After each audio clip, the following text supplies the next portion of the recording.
नमस्कार, मैं Ashutosh Rana crime petrol के नए अध्याय में आप सभी का हार्दिक स्वागत करता हूं। कहा जाता है कि अपने कानों पर नहीं आंखों पर भरोसा करें, आंखों देखी पर विश्वास करें। पर आज की दुनिया में घट रही घटनाओं ने हमें यह सोचने पर मजबूर कर दिया है कि क्या वाकई आंखों देखा हमेशा सच होता है। एक बहुत अच्छा शेर है कि हर आदमी में होते हैं 10-20 आदमी, जिसको भी देखिए कई बार देखिए। आज के जमाने में हर इंसान के कई चेहरे होते हैं। लोग पर्सनल स्पेस में अलग बर्ताव करते हैं और डिजिटल दुनिया में उनकी एक अलग ही पहचान होती है। ऐसा लगता है कि हर आदमी ने एक्टिंग में महारत हासिल कर ली है और हमने उस सूक्ति वाक्य को बहुत गंभीरता से ले लिया है कि साहब ये दुनिया एक रंगमंच है और इस मंच पर उपस्थित रहने वाला हर व्यक्ति एक अभिनेता। बहुत फायदा उठा लिया तूने मेरा, बस अब और नहीं। हाँ, तेरे को अच्छे से रख के गलती की है मैंने, तेरे पर निकल आए हैं। हाँ? लगता है अब काटने पड़ेंगे। अरे तो तुम मुझसे शादी क्यों नहीं कर लेता? मैं ऐसे ही तो तेरे साथ नहीं रह सकती ना। क्या बोली तू? ए तू रुक। नहीं, वो मेरे कहने का वो मतलब नहीं था। मैं तो बस ये चाहती हूँ कि तुम मतलब तो अब मैं तुझे समझाऊंगा। तू रुक, वहीं आ रहा हूं मैं। आज तो तेरा हिसाब करके रहूंगा मैं।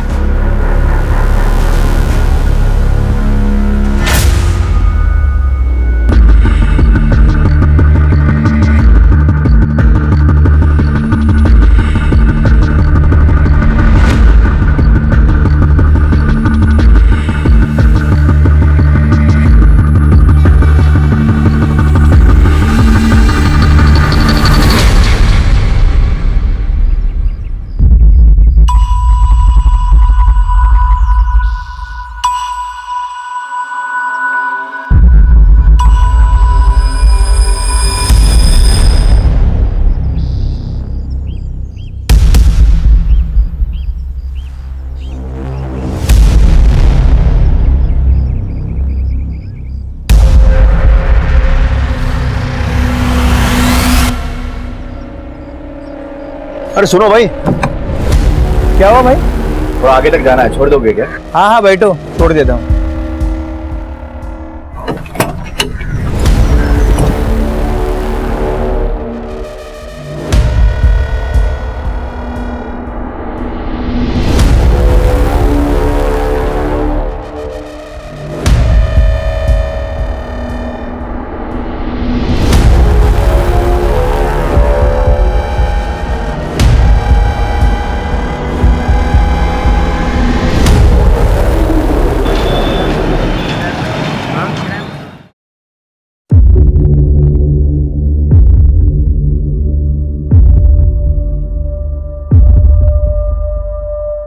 यहाँ क्यों बैठे तुम लोग?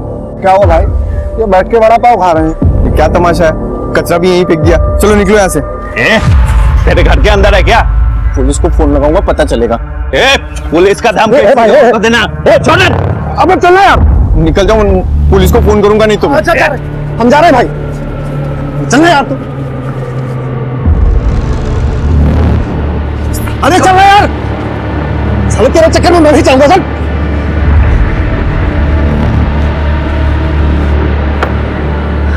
क्या हुआ सुनील? किस पे चिल्ला रहा था? कहीं नहीं, मैं थक गया, मैं सोने जा रहा हूँ। अरे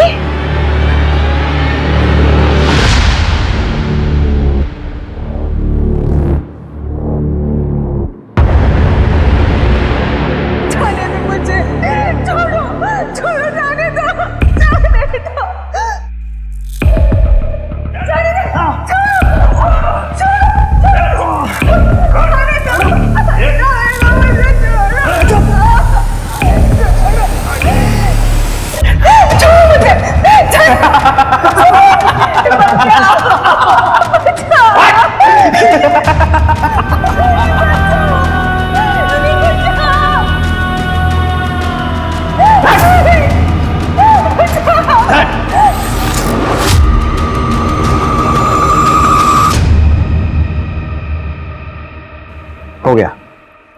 अरे भाई लेकिन नाप तो ले लो।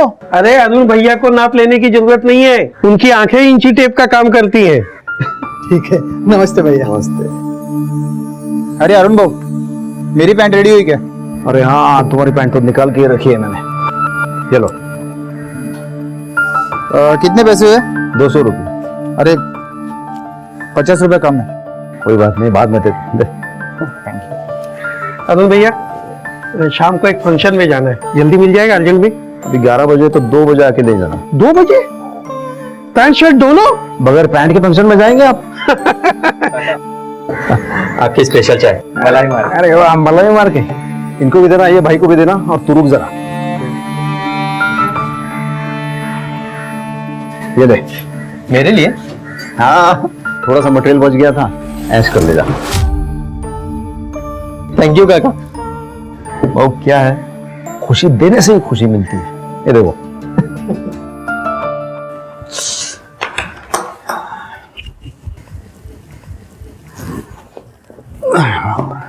लीजिए पानी। पैसे लाए? पैसे? क्यों? आपको कितने दिनों से मैं कह रही हूँ कि घर का राशन पानी खत्म हो रहा है और बाकी सबके उधारी भी तो चुकानी है। तो थोड़ा इंतजार करो ना, अभी पैसे नहीं है मेरे पास। पैसे नहीं है मतलब? अपनी दूसरी औरत को देने के लिए पैसे हैं और घर में देने के लिए पैसे नहीं है।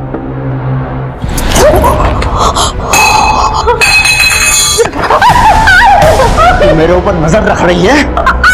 तू मुझे सिखाएगी मुझे क्या करना है और क्या नहीं करना है? बाबा, बाबा, मैं बता। तू इधर देख, मेरी आंखों में देख। आज के बाद तूने अगर कभी मुझे उल्टा सवाल किया ना, तेरे को जान से मार दूंगा। देख।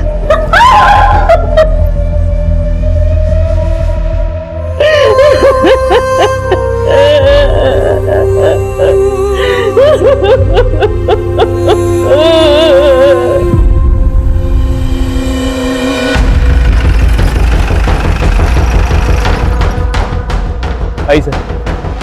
ये देख।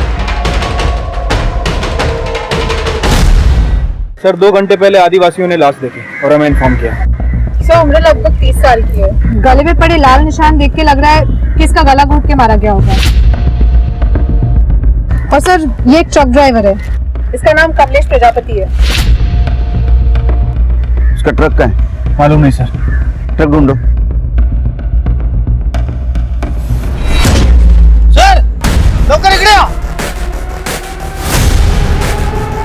सर, किसने मारा होगा इसको?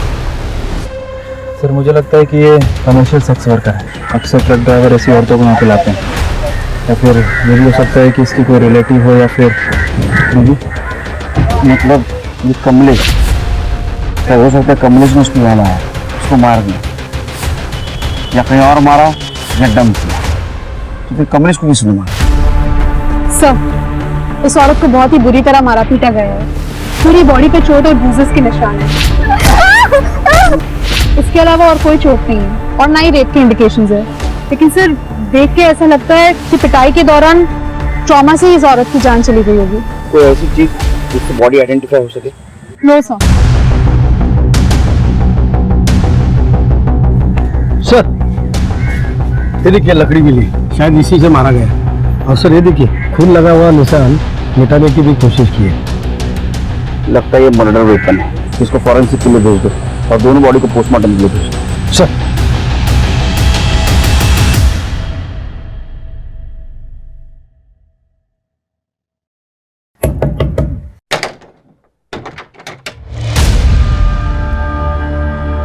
क्या? मुझे तेरे से एक चीज चाहिए। क्या चाहिए? मेरा पति अरुण, उसे छोड़ दो। देखो मैं जानती हूँ तुम्हारा और अरुण का चक्कर चल रहा है। उसने हमें घर में पैसे तक देना बंद कर दिया। हम लोग भूखे मर जाएंगे। मैं तुम्हारे सामने हाथ जोड़ती हूँ और उनको छोड़ दो। देखो मैं भी इसी नाव पे सवार हूँ। क्या मतलब? मतलब ये कि अरुण मुझ पे जो तोहफे और पैसे लुटाता था, अब वो मुझे कुछ नहीं देता। सुना है उसने एक और रख ली, जो तेरी और मेरी दोनों की सौत है। कौन है? वो मुझे नहीं पता। हाँ, लेकिन कभी कभी उसका फोन आता है जब अरुण मेरे साथ रहता था तब, या अरुण उसे फोन मिलाता है ये जानने के लिए कि वो क्या कर रही है क्या नहीं। कभी प्यार से बात करता है, कभी गुस्से से। लेकिन इतना मुझे पता है कि दोनों के बीच में चक्कर चल रहा है।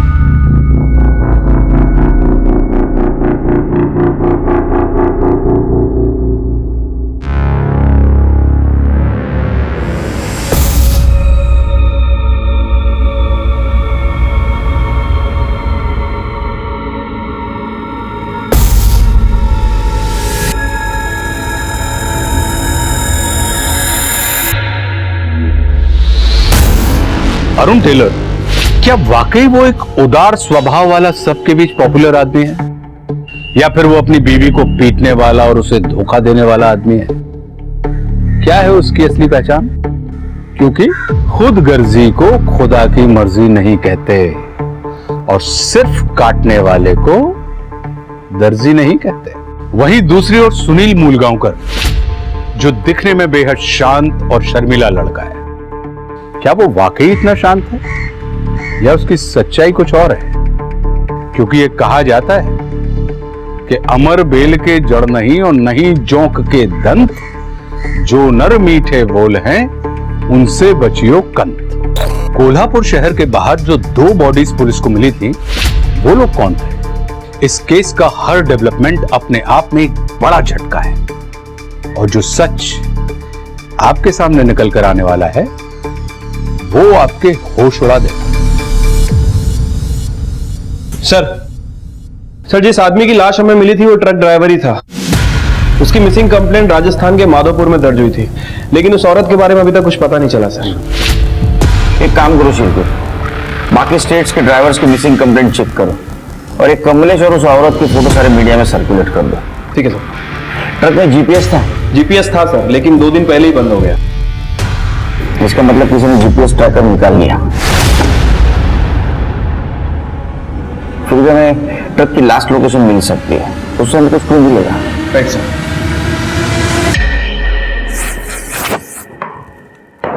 क्या देख रही है?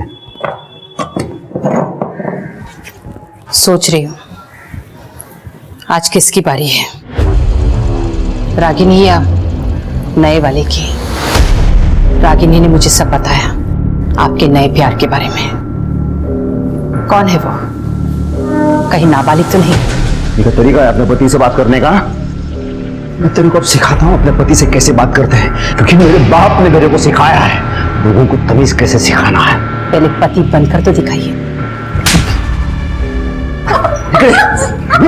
ऐसे पति से ऐसे बात नहीं करते हैं, क्योंकि पति परमेश्वर होता है। छोड़ो अरे बाबा, छोड़ो इनको। मेरे कहा ना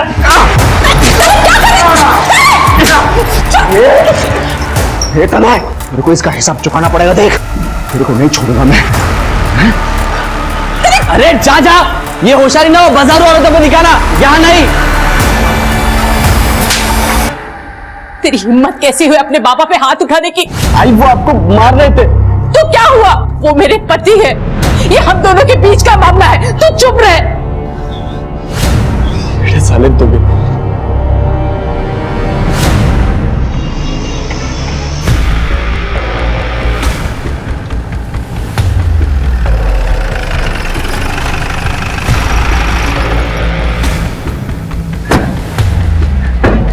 हम एक ट्रक और उसके ड्राइवर के तलाश में, जिसका लास्ट लोकेशन तुम्हारा ढाबा दिखा रहा है। हो सकता है साहब, रोजाना काफी ट्रक आते हैं यहाँ पर। ये वो हाँ, चेहरा तो जाना पहचाना लग रहा है। एक मिनट, राजू। हाँ सर। राजू, उसको देखा है क्या? हाँ साहब, ये आदमी परसों के दिन यहाँ से ट्रक लेके निकला था साहब, और इसके ट्रक में एक लड़की को मैंने छुपके छुपके चढ़ते हुए भी देखा था। ये लड़की थी? हाँ साहब, यही लड़की थी, और इसके साथ ना एक बैग भी था। ऐसे लग रहा था कि ये लड़की शहर जा रही है। और कोई आदमी था, क्लीनर या दूसरा कोई आदमी? नहीं साहब, इतना तो नहीं मालूम। जरूरत पड़े तो फिर आएंगे। जी। इसका मतलब ये लड़की उस आदमी के साथ थी, लेकिन बाद में नहीं थी। क्या लड़की इस ड्राइवर को जानती थी? ये लड़की कौन थी, कहाँ जा रही थी और क्यों?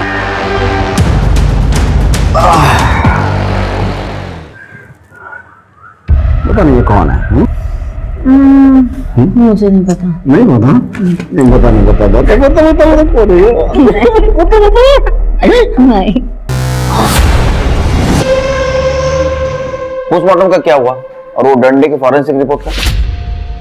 सर उसे थोड़ा टाइम लग रहा है, जल्दी आ जाएगी। सर, मैं इसको बाहर रुकने को बोला, फिर भी मुझे धक्का देके अंदर घुस आया। सर मुझे अरेस्ट कर लो सर, मैंने खून किया है। क्या किया? खून। इसका ये है ना सर, ये ट्रक ड्राइवर, ये इसको मैंने मार दिया सर। और ये औरत का क्या है? अरे औरत को छोड़ो सर, ये है ना सर, इसको मारा है मैंने सर। ये सब तलाक दबा के सर। अरे ड्राइवर, मरन दे। मार दिया सर। क्यों? मजा आता है सर।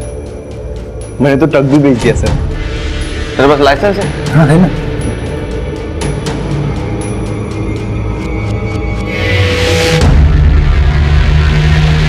ये तो एलएमवी का है, तो ट्रक कैसे चलाता है? अच्छा, लेकिन मैंने तो चला लिया सर। ट्रक कैसे दिखता था? काले रंग का सर, पीछे लिखा था बुरी नजर वाले तेरा मुंह काला, और सर लाइटें लगी थी। जो कान फाटक देख ना, एक तो ट्रक काले कलर का नहीं था, और तू जैसा बोल रहा वैसा नहीं था, कुछ लिखा नहीं था उसके पीछे, काला मुंह वगैरह। मजाक समझा तू? मजाक नहीं चल रहा है सर, मेरी माँ का रेप हो रहा है वहां पे। तो मजदूर आके मेरी माँ का रेप कर रहे हैं सर, और मैं कुछ भी नहीं कर पाता हूँ। मैं ऐसे खड़े रह जाता हूँ वहां पे। एकदम निकम्मा बैठा हूँ सर, एकदम निकम्मा बैठा हूँ मैं, मेरे से कुछ भी नहीं होता है। इसलिए ना सर, मैंने अपने आप को ना मारने की भी कोशिश की, अपनी जान लेने की कोशिश की, लेकिन मैं उसमें भी फेल हो गया सर। क्या करूं? इसलिए सर मैं ये आपको बताने आया हूँ। मैंने सही में मारा है सर, ट्रक ड्राइवर को मैंने सही में मारा है सर। मैं आपके हाथ जोड़ता हूँ, प्लीज मुझे अरेस्ट कर लो और मुझे फांसी दे दो सर, और ये सब खत्म कर दो सर, प्लीज सर। करडे, जरा कोपऱ्यात बसवा, माणसांना येऊ देऊ नका ते जवळ। जा चल सर, लाइसेंस दो। नहीं, ये मेरे पास रहेगा। इसके घर जाओ, इसके माँ से मिलो, देखो ये सच बोल रहा है सर। ना कौन कौन है तो पुलिस स्टेशन। क्या? मेरा रेप? आप क्या कह रहे हैं? आपका दिमाग खराब हो गया है? मेरी उम्र की औरत से आप ऐसे कैसे बात कर सकते हैं? इसका मतलब 2 मजदूर हर तीसरे दिन जबरदस्ती आपके घर में नहीं घुसते हैं? क्या बकवास कर रही हैं आप? मैं ऐसे ही किसी को अपने घर में क्यों घुसने दूंगी? ये हम नहीं, आपका बेटा कह रहा है, जो अभी पुलिस स्टेशन में है। उसका कहना है कि उसने ट्रक ड्राइवर का खून किया है। मेरे बेटे को छोड़ दीजिए। कुछ साल पहले उसके पिता का देहांत हो गया था, तब से वो शांत सा उखड़ा सा रहने लगा। उसकी तरफ से मैं आपसे माफी मांगती हूँ। जो आप कह रही हैं उसे साबित करने के लिए आपका मेडिकल टेस्ट करना होगा, नहीं तो फिर हमें आपके बेटे को अरेस्ट करना होगा, जैसा कि वो दावा कर रहा है कि उसने ट्रक ड्राइवर का मर्डर किया है। जी मीना जी, आपको मेडिकल टेस्ट करवाना होगा अपने बेटे के लिए।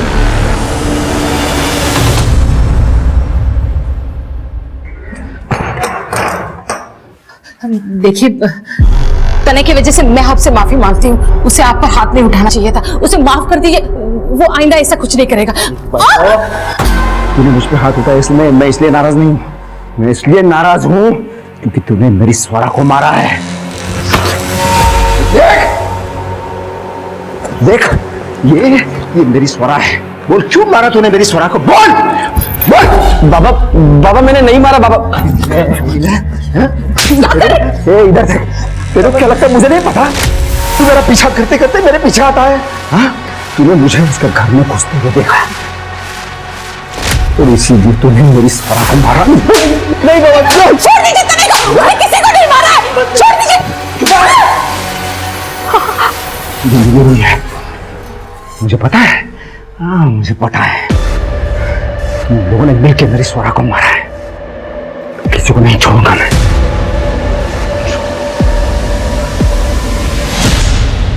सर, पोस्टमार्टम रिपोर्ट के मुताबिक उस औरत की मौत बहुत बुरी तरह पिटाई की वजह से हुई है।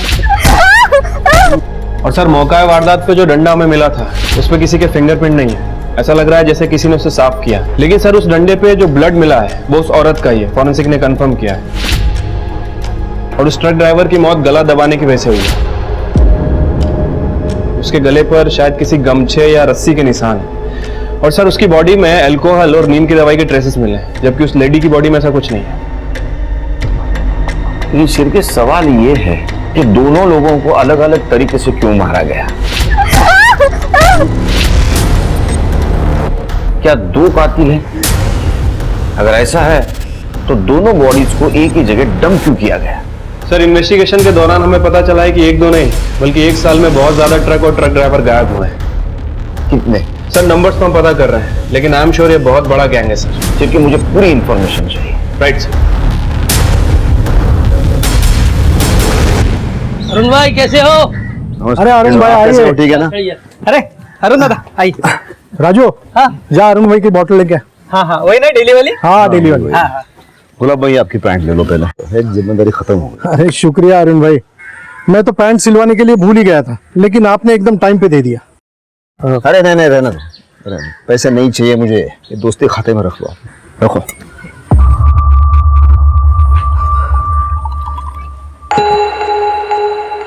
क्या बात है, बहुत परेशान लग रहे हो, कोई बात है क्या? जिसे मैं अपने जान से भी ज्यादा प्यार करता था ना, उस दुनिया में नहीं रही। मुझ सबने मिलकर उसे मारा है। किसने? मेरे खुद के परिवार ने और उस औरत ने जिसकी मैंने सबसे ज्यादा मदद की, ये सब ने मिलकर मारा है उसे।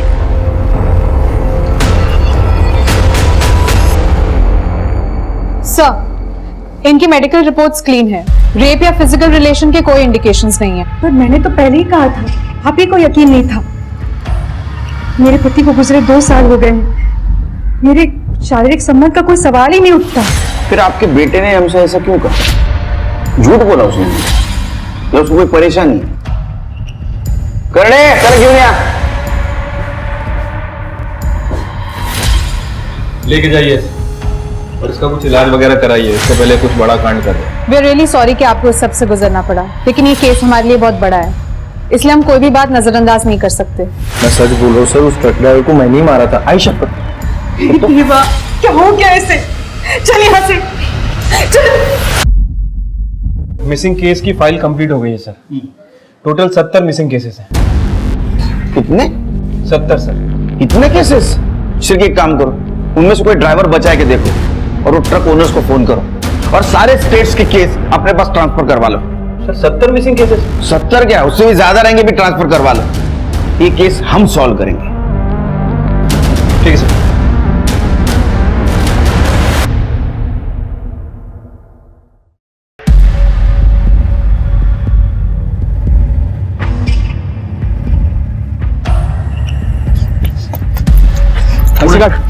पैसे काट।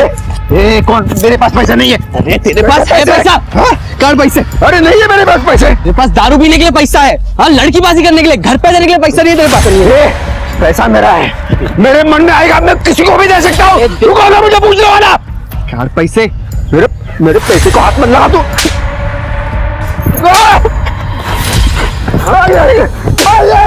घर पे नहीं देगा पैसा तू? अपने बाप को मार रहा है तू पहले।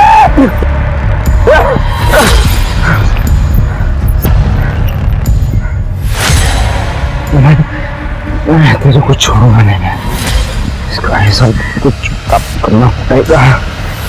कितने दुख की बात है ना सर, ये ट्रक के मालिकों को अपने ड्राइवर्स की कोई चिंता ही नहीं है। ट्रक ड्राइवर गायब हो जाते हैं और ये मालिकों को पैसा इंश्योरेंस से मिल जाता है, उसके बाद उनकी कोई खबर ही नहीं लेता। सच बोल रहे हो शिरके, वैसे कलयुग में ना इंसान की कीमत शून्य है, 0।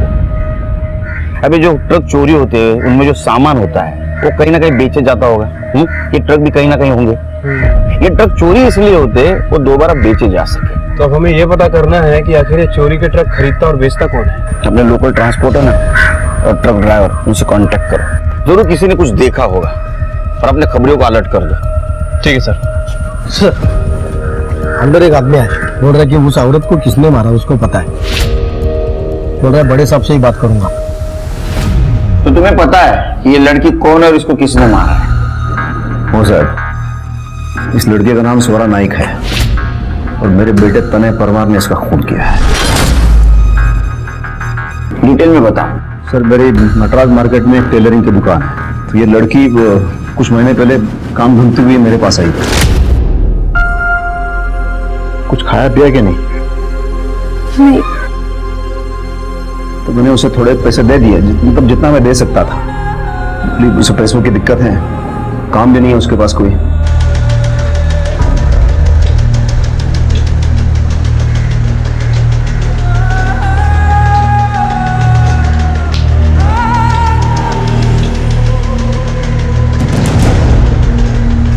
और इस महीने की 13 तारीख को मैंने उसे आखिरी बार देख लिया था और अभी पेपर में फोटो देख लिया। मुझे पूरा विश्वास हो गया कि ये मेरे बेटे ने इसका खून किया है। लेकिन तुम्हारा बेटा क्यों मारेगा इसको?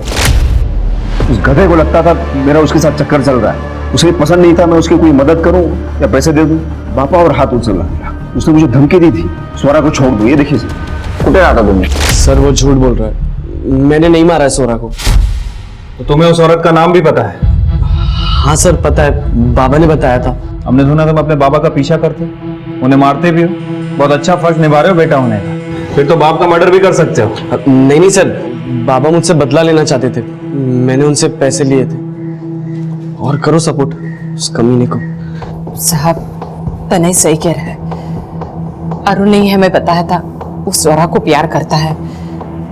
अरुण का और एक औरत के साथ चक्कर चल रहा है, रागिनी खरे नाम है उसका। उसे चाहिए तो पूछ लीजिए, उसे भी पता है स्वरा के बारे में, उसी ने हमें ये सब बताया है। तो माँ बेटे का कहना है कि अरुण झूठ बोल रहा है। झूठ नहीं सर, वो लोग इल्जाम लगा रहे हैं। कह रहे हैं कि अरुण एक नंबर का याश आदमी है, गाली गलौज लड़ाई झगड़ा सब कुछ करता है। साथ ही साथ उसका औरतों के साथ अफेयर भी चल रहा है। दूसरी औरत के बारे में पता चला? हाँ सर, किसी रागिनी घरे का नाम ले रहे हैं वो लोग। साहब अरुण से ज्यादा दिलदार और मददगार आदमी मैंने नहीं देखा। वो मुझसे बहुत प्यार करता है। अगर राधा उसे तलाक दे देती तो वो मुझसे शादी कर लेता। लेकिन राधा का तो कहना है कि अरुण की लाइफ में कोई और भी औरत है और राधा ने ही आपको इस बारे में बताया था। हाँ, वो अरुण ने एक बार मुझे अखबार में एक औरत का फोटो दिखा के पूछा था।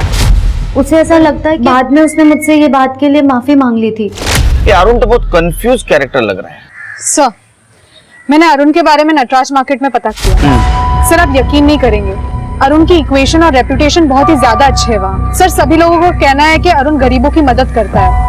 जो लोग अफोर्ड नहीं कर सकते उनको कम पैसे में कपड़े सिल के देता है और कभी कभी तो फ्री में दे देता है। सर चाय वाले से लेकर सभी लोग वहाँ पे उसका बहुत ज्यादा सम्मान करते हैं। इसका मतलब स्वरा को वो सच में मदद कर रहा था, लेकिन स्वरा को लगा कि रागिनी का उसके साथ अफेयर चल रहा है और उसने ये बात राधा को भी बता दी। तृप्ति, क्या सच में उस दिन स्वरा अरुण की दुकान में गई थी? सर मैंने पता किया, लेकिन किसी ने कुछ दावे के साथ तो नहीं कहा है, लेकिन सभी लोगों का यही कहना है कि अरुण की दुकान पे अक्सर बहुत ज्यादा भीड़ होती थी। सर अरुण की सीढ़िया रिपोर्ट। सर अरुण अपने बीवी बच्चे के अलावा रागिनी के टच में था और ये जो नंबर है सर ये शायद स्वरा का है। अच्छा 14 तारीख की क्या लोकेशन है? सर अरुण की 14 तारीख की लोकेशन उसके दुकान की ही थी। उसके बाद वो अपने घर गए। और तने? सर 14 तारीख को तने घर पे ही था। ये अरुण पे नजर रखो सर। किस पे भरोसा करे और किस पे ना करे समझ में नहीं आ रहा।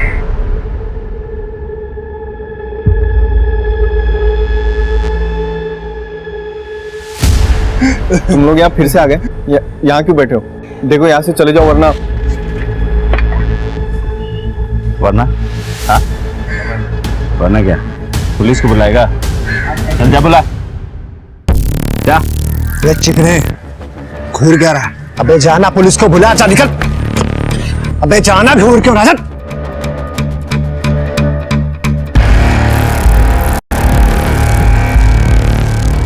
शिरके तृप्ति कोल्हापुर का मैप है और ये जो 2 एरिया है ये सबसे बड़े एरिया है और जो कुछ भी ट्रक्स गायब हुए वो इस रेडियस में से हुए। लगता है मर्डर भी इस रेडियस में हुए, तो हमें पूरा एरिया अच्छी तरह से स्कैन करना होगा। लेकिन सर ये एरिया तो काफी बड़ा है, कैसे पॉसिबल होगा? डोंट वरी शिरकी, मैंने वहां के लोकल पुलिस स्टेशन से कांटेक्ट किया है और फॉरेस्ट ऑफिसर भी हमें मदद करने के लिए तैयार है। ग्रेट।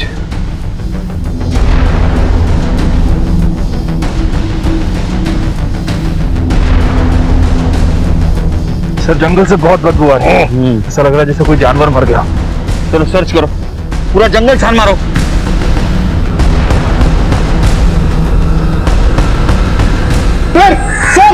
सर यहाँ पर कुछ है, यहाँ पर आइए सर।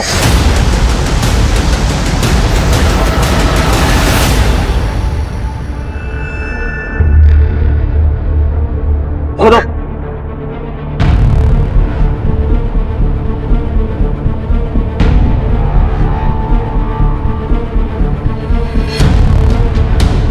पूरा एरिया छान मारो, जाओ।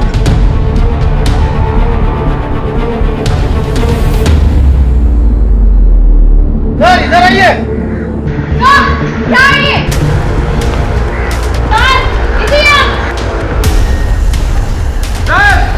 सर इधर आइए। सर इधर आइए।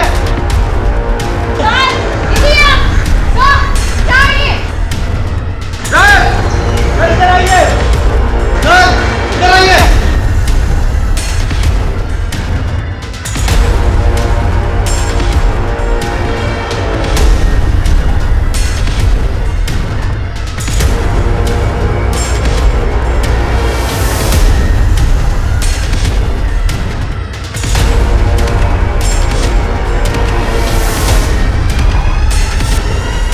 शिरके, जितने भी स्केलेटन और लाशें मिली हैं, उन सबको एक जगह जमा करो।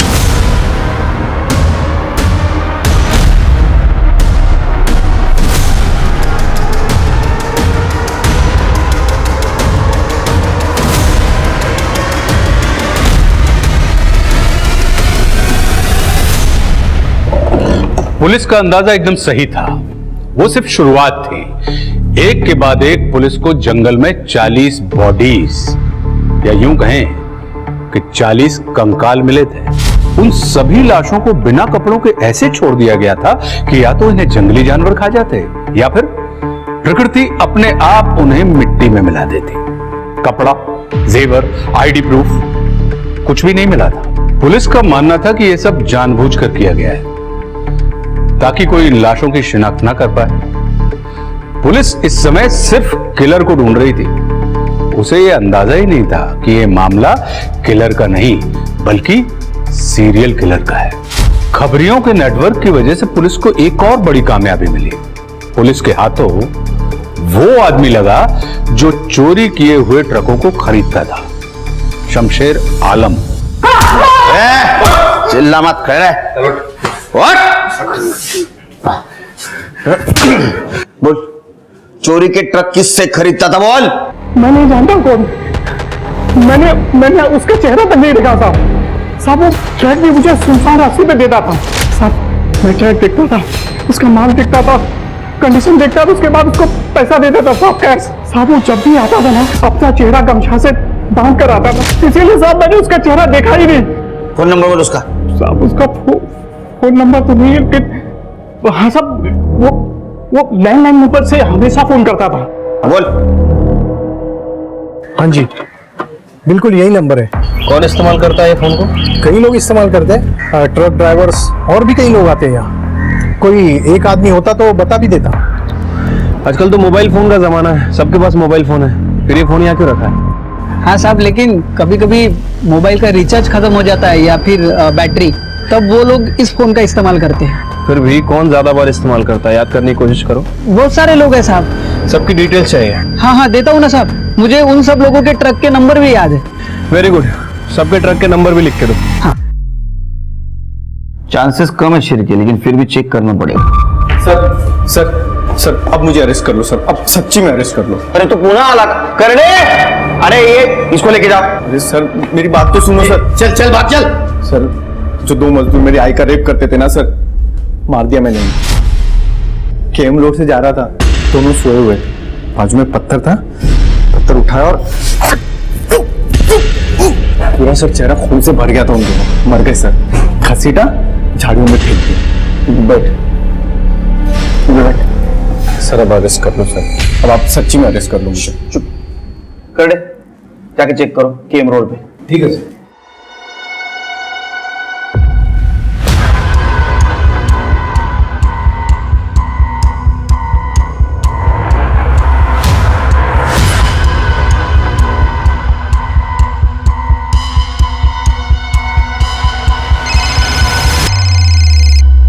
हाँ कर दे। मी इकडे आलो आहे, पर यहाँ पर बॉडी नहीं है। अब आ जाओ इधर।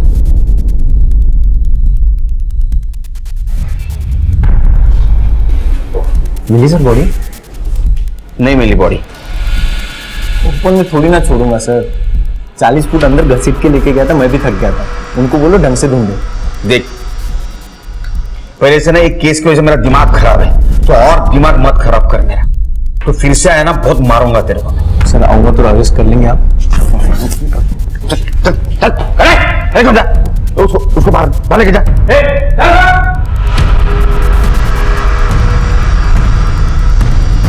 सर अब नहीं आएगा ये। एक काम करो शेर को, अपने एक अच्छा हवालदार को ट्रक ड्राइवर के बेस में ढाबे पे भेजो और देखो उसके पास कोई आता है क्या। और ध्यान रखना, उसके ट्रक में बहुत सारा सामान होना चाहिए। हमें लालच देकर चूहे को बिल से बाहर निकालना होगा। हाँ साहब, और कुछ लो? नहीं छूटते। सुनना, अब मेरा मालिक मुझे कल बताएगा कि इस ट्रक का माल कहाँ छोड़ना है, तो आज की रात ये ट्रक पार्क करने के लिए और मुझे सोने के लिए कुछ मिल जाएगा, इंतजाम हो जाएगा? हाँ हाँ हो जाएगा ना भाई, और 4 पाई भी मिलेगी। क्या बात है? बस हमारे गुलाब सेठ के साथ में बात करनी पड़ेगी, मैं पूछ के आता हूँ। हाँ हाँ करना।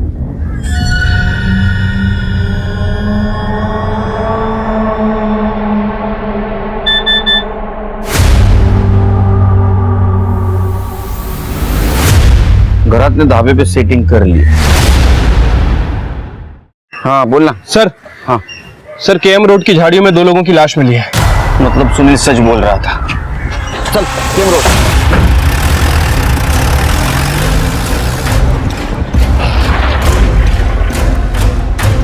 तुम्हें इकडे येऊन गेलो ना?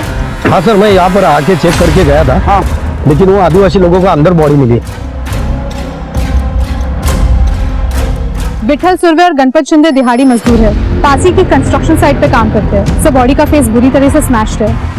देख के ऐसा लगता है कि इनका मर्डर कल हुआ होगा। कुछ मिला? सब बॉडी के पास ही ये मिला है। ये तो सुनील का है। उसको फोन लगाओ। सर मैंने फोन लगाया था पर उसका फोन स्विच ऑफ आ रहा है। कर दे, ट्राई करो था तेरा फोन।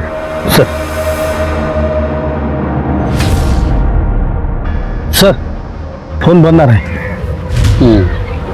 बॉडी को पोस्टमार्टम के लिए भेजो। जी सर। सिर्फ सुनील के घर जाते हैं।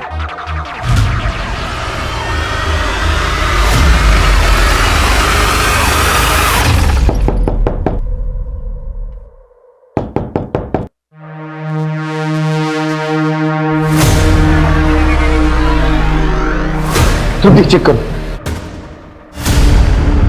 सर डेथ हो गई है। ये सुनील पर जुनून सवार है। उसने मां का भी मर्डर कर दिया। इसको कल थाने से जाने नहीं देना चाहिए था, उसको कस्टडी में रखना चाहिए था। उसका फोन ट्रैकिंग पे डालो, लास्ट लोकेशन देखो। कर दे, पूरा घर छान मारो। सर गले पे मार्क्स देख के लग रहा है कि गला दबा के मारा गया है। हाँ घरात। हाँ मालिक, माल लेके पहुंच रहा हूँ मैं, बस 5 मिनट में निकलता हूँ मैं यहाँ से। कातिल तुम्हारे साथ है? हाँ मालिक, हाँ बस निकलता हूँ मैं अभी। सिर के घरात एक्टिव हुआ है, लगता है कातिल उसके साथ है, इसलिए उसने उसका नाम नहीं लिया। उसका फोन ट्रैक पे डालो, उसकी लास्ट लोकेशन देखो। एम्बुलेंस बोलेगा, बॉडी को पोस्टमार्टम के लिए भेज दो। चलो सिर के।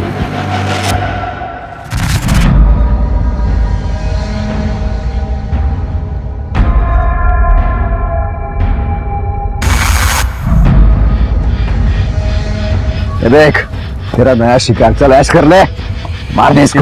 हाँ? मैं गाड़ी का माल देखता हूँ।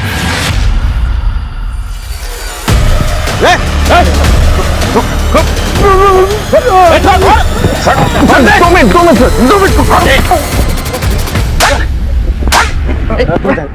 घरात, घरात भरत, तेरे माँ की क्या गलती थी? उसको क्यों मारा? माँ गंदी हो गई थी सर। हाँ?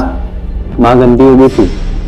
वो दो मजदूर मेरी माँ के साथ कितना गलत करते थे और आई मानती भी नहीं थी। जब मैंने बोला कि अब ये दोनों आके कुछ नहीं करेंगे तो क्या तुमने दो मासूम लोगों की जान ले ली? तू जानवर है, शैतान है। ये मैंने तेरे लिए किया है। मुझ पे इल्जाम लगाता है। अब मैं दुनिया को क्या मुंह दिखाऊंगी? इससे अच्छा होता कि तुझे जन्म देती मैं ही मर जाती, मैं ही मर जाती। जाओ उधर।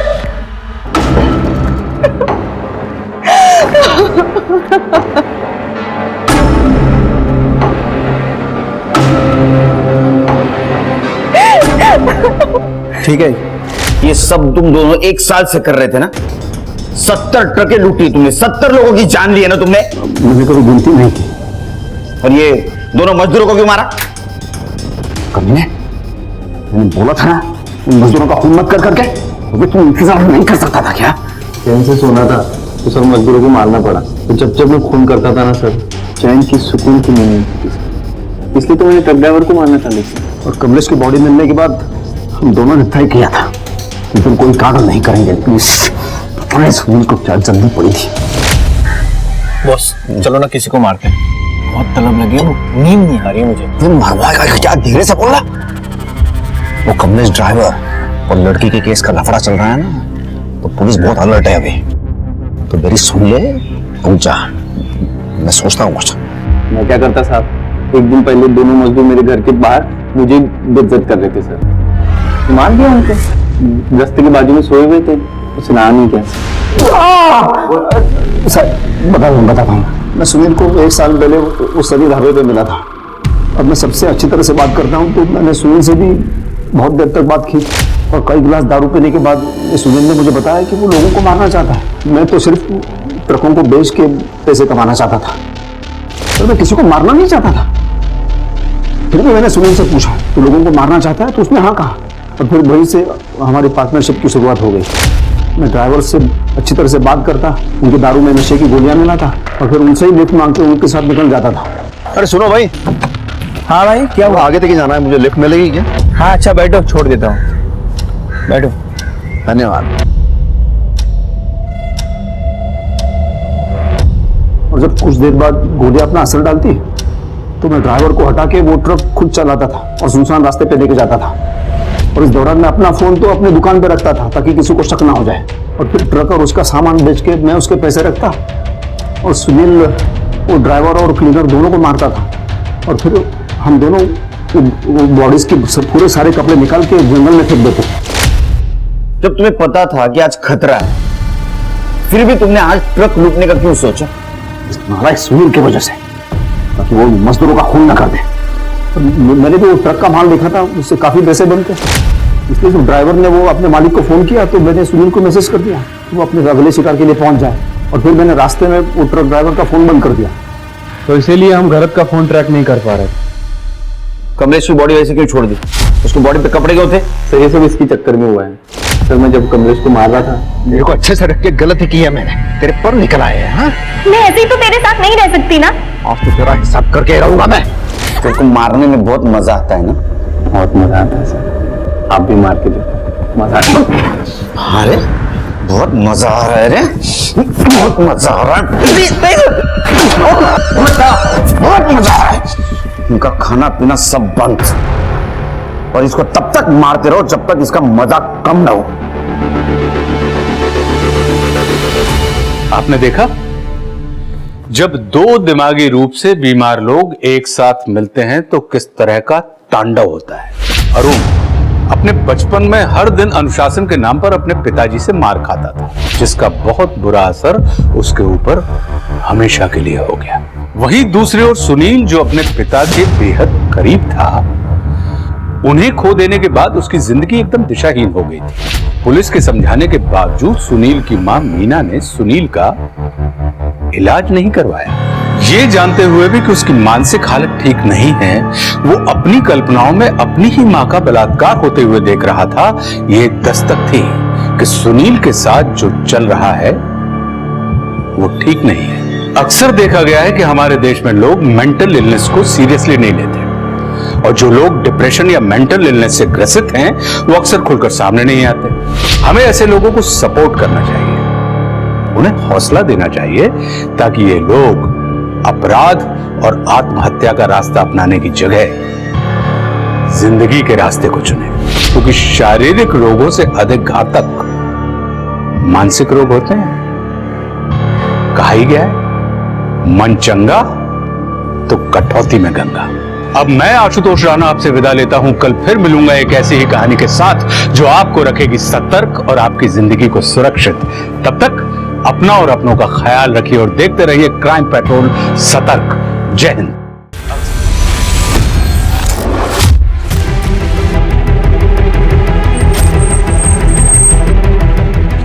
साहब मैंने आपको फोन किया था साहब, ये देखिए साहब।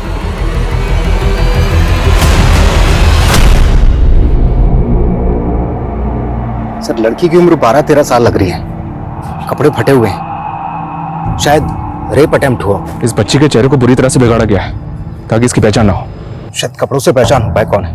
बाकी हमारी टीम आसपास तो पूछताछ कर ही रही है। आसपास चेक करो, शायद कहीं सीसीटीवी लगाओ। सर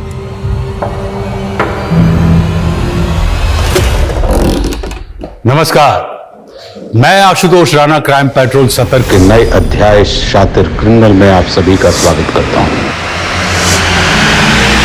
आज का केस जितना विभत्स है उतना ही अकल्पनीय भी है। जिस तरह की निष्ठापूर्ण घटनाएं इस केस में घटी थी उसे देखकर आपको लगेगा कि मानो ये कोई फिल्म की कहानी थी, लेकिन अफसोस कुछ भी काल्पनिक नहीं था। ये सभी घटनाएं वास्तव में घटी थी। इस अपराध में निर्दयता और अमानवीयता अपने चरम पर थी। यह जुर्म जितना निंदनीय था उतना ही विध्वंसक भी था। यह केस बताता है कि जब किसी दिमाग में विकृति घर कर लेती है तो एक विकृत दिमाग किस हद तक तबाही मचा देता है। खाला, आपने मुझे प्रॉमिस करा था कि आप मुझे मोबाइल दोगे गेम खेलने के लिए। बोलो ना खाला।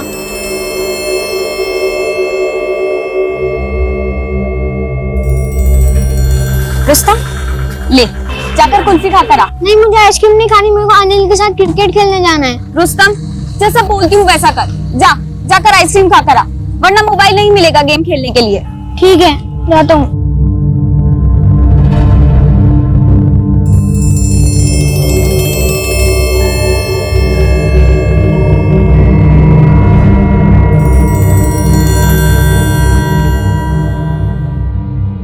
भैया वो मशीन चाहिए थी। कौन सी मशीन? प्रेगनेंसी टेस्ट वाली। Test machine.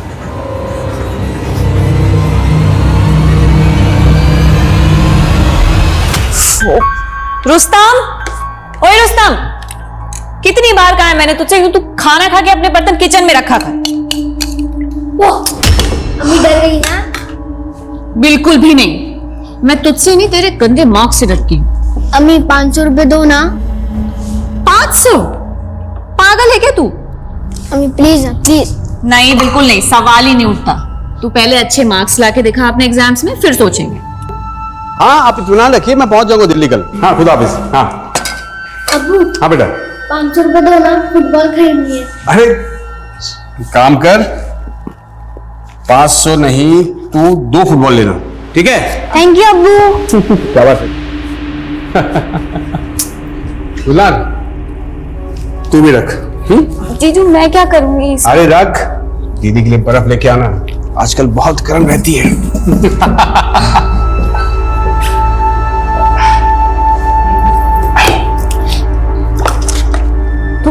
नुमान, तुम बच्चों को पैसे नहीं वक्त दिया करो। और तुम मुझे बख्श दिया करो, जब देखो नसीहत देती रहती हो। अरे वक्त देने तुम हो ना बच्चों के लिए। हाजी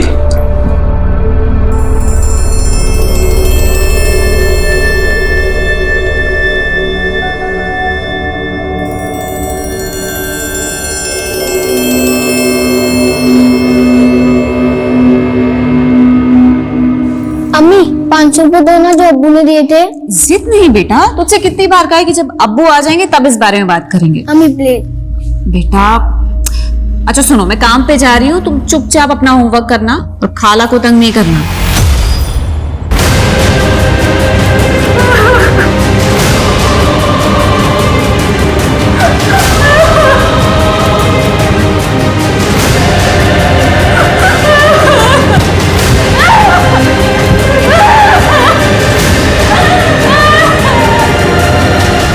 वैसे तुम्हारी खाला है किधर?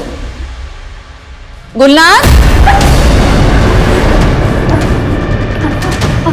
हाँ अभी किधर है?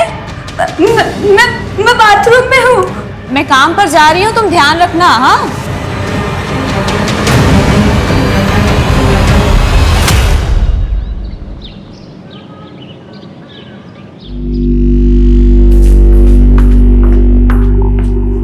रुस्तम, आपा कहाँ है? अम्मी तो चली गई मेरे पैसे लेकर काम पर।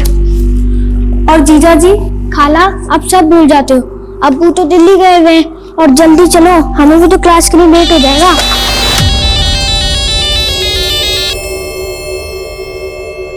चलो।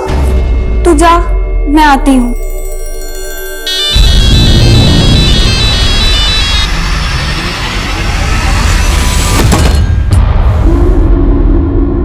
Thank you uncle.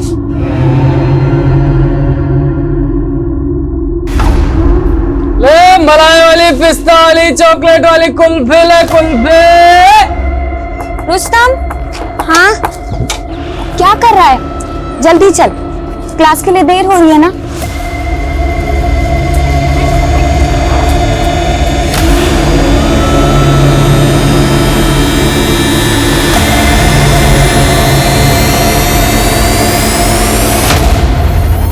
Roman, Gulnar और रुस्तम घर पर नहीं है, पता नहीं कहाँ चले गए। अरे वही कहीं होंगे, ठीक से देखो। अनीता से पूछा तुमने? सबसे पूछा, पूरे मोहल्ले में ढूंढा, पर कहीं नहीं मिले। और गुलनार का तो फोन भी स्विच ऑफ आ रहा है। आमना टेंशन मत लो, देखो मैं रास्ते में हूँ, अभी आ रहा हूँ। ठीक है? अच्छा एक काम करो, तुम रुस्तम के दोस्तों से बात करो, शायद उन्हें पता होगा। हाँ ठीक है। सर, सभी थानों से कांटेक्ट किया, मिसिंग डेटाबेस सर्च किया, लेकिन उस लड़की की कहीं कोई खबर नहीं मिली। खबर जब तक नहीं मिलती तब तक खोजते रहो सुल्तान। बॉडी शहर के इतने अंदरूनी इलाके में मिली है। हाईवे बॉर्डर पे मिलती तो एक बार को मान सकते थे कि मर्डर किसी दूसरे शहर में किया होगा और बॉडी को यहां पे डंप किया गया, लेकिन ऐसा है नहीं। यानी काम किसी लोकल आदमी का है? बिल्कुल, जो इस पूरे इलाके को जानता है और यहाँ के सभी रास्तों को भी जानता है। और यह भी हो सकता है कि वो आसपास के रहने वाला हो। एक काम करो, फिलहाल 15 किलोमीटर रेडियस को टारगेट करो और वहां पे जितने भी घर हैं सब में इंक्वायरी करो। I want results.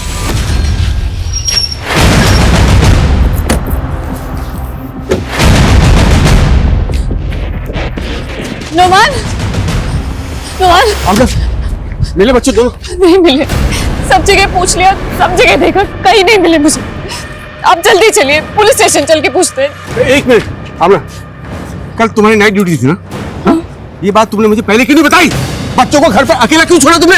अरे आप ही ने तो कहा था कि आप दिल्ली से शाम तक आ जाएंगे घर वापस। आप नहीं आए, मेरा काम था, मैं निकल गई, मैं क्या करती? अरे मुझे भी तो काम था, इसलिए मैं आ नहीं पाया ना। इसका मतलब थोड़ी।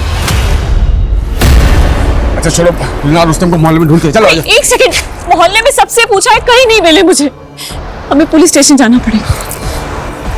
अच्छा ठीक है, चलो पुलिस थाने चलते हैं, आ जाओ। सर, रुस्तम और गुलनार एक साथ स्कूल जाते हैं, फिर कोचिंग क्लास और उसके बाद घर आते हैं। आप थोड़ा इत्मीनान से बताइए, कल आप दोनों बच्चे घर पे थे और आप 3 दिन से दिल्ली में थे। जी सर। आप कल रात घर पे नहीं थी? सर एक्चुअली मेरे ऑफिस में एक लड़की नहीं आई थी, तो मेरी ड्यूटी थोड़ी एक्सटेंड हो गई थी, तो घर नहीं आ पाई। लेकिन इन्होंने कहा था कि ये शाम तक आ जाएंगे, पर ये। सर मैं काम में थोड़ा मसरूफ था। कोई बात नहीं। अच्छा, ये दोनों बच्चे कौन से कोचिंग क्लास में जाते हैं? ER class. लड़की की उम्र 12-13 साल रही होगी। रेप हुआ है लड़की के साथ। पूरी बॉडी पर बाइट मार्क्स हैं और 4 हड्डियां भी फ्रैक्चर है। डेथ कब हुई होगी? मैं दावे से तो नहीं कह सकता, पर बॉडी मिलने के कम से कम 24 घंटे पहले लड़की की डेथ हो चुकी थी। पूरी बॉडी में ब्लड जम गया था। आई थिंक मारने के बाद बॉडी को किसी ठंडी जगह पर रखा गया था और डेथ की वजह भी न्यूरोलॉजिकल शॉक है। शायद पेन बर्दाश्त नहीं कर पाई होगी लड़की। सर को उसके बाद कुछ लगा? जी।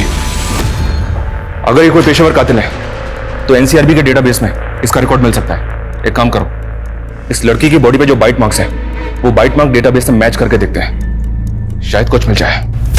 मलाई वाले, बादाम वाले, कुल्फी ले कुल्फी, आइसक्रीम।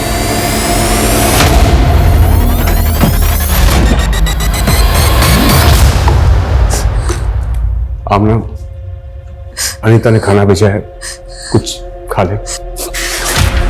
नहीं खाना मुझे, और आपकी हलक से खाना कैसे उतरेगा? एक मिनट, आपने मुझसे कहा था ना कि आप शाम को जल्दी आ जाएंगे, लेकिन आप नहीं आए। आपको ना सिर्फ बातें बहलाना आता है और कुछ नहीं। तुम तो ऐसे कह रही हो जैसे मैं कहीं अय्याशी कर रहा था। अरे काम ही तो कर रहा था मैं, ताकि उनकी अच्छी सी परवरिश हो सके, बस। परवरिश? पैसा कमाना और तोहफे देना परवरिश नहीं होती है। अरे बाप का फर्ज पैसे कमाने से बहुत ज्यादा होता है। ना, मुझे कोसने से कुछ नहीं होगा। मुझे भी उनकी फिक्र है।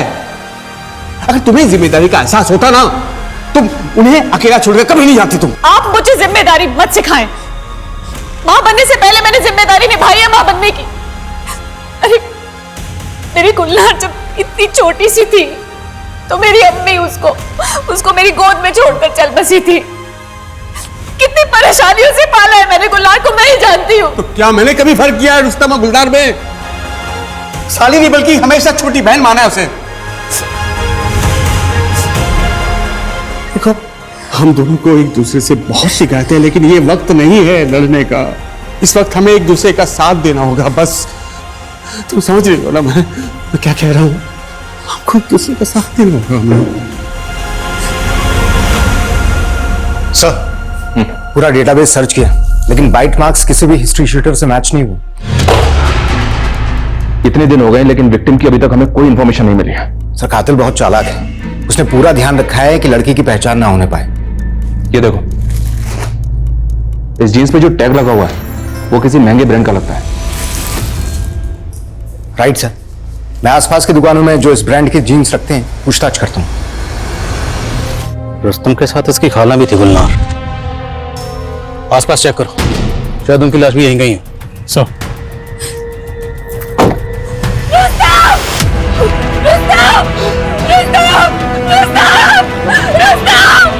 बच्चे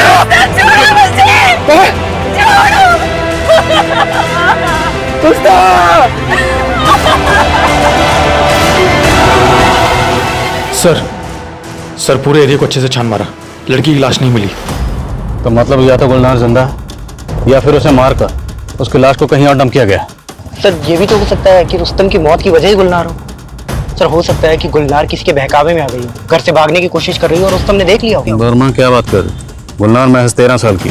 सर, आजकल के बच्चे भी कुछ ज्यादा ही जल्दी बड़े हो जाते हैं। ठीक है, गुलनार के बारे में मोहल्ले के लोगों से बात करो और रुस्तम के दोस्त और कोचिंग टीचर से ही बात करो।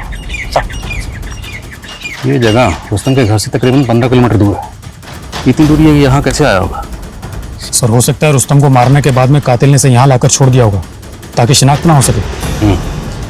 यहाँ आने जाने वाले रास्तों पर जितने भी सीसीटीवी हैं सबकी फुटेज खंगालो और चेक करो क्या कोई सस्पिशियस गाड़ी मिलती है या कोई ऐसा शख्स जिसके हाथ में इस तरह की बोरी है। सर,